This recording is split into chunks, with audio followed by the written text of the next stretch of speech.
أعوذ بالله من الشيطان الرجيم.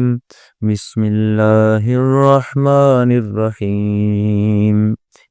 أقم الصلاة لدلوك الشمس إلى غسق الليل وقرآن الفجر إن قرآن الفجر كان مشهودا ومن الليل فتهجد به نافلة لك عسى أن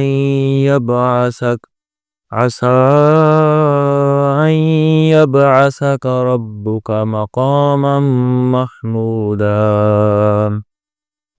وقل رب أدخلني مدخل صدق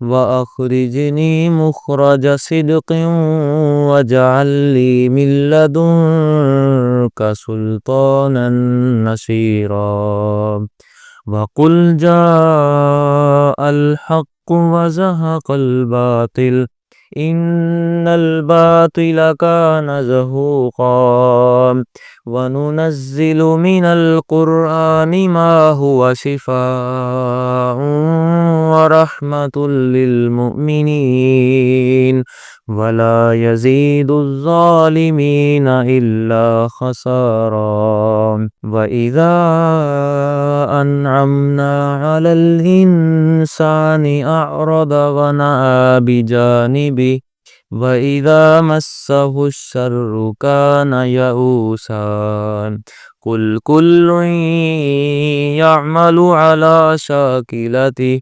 فربكم أعلم بمن هو أهدى سبيلا.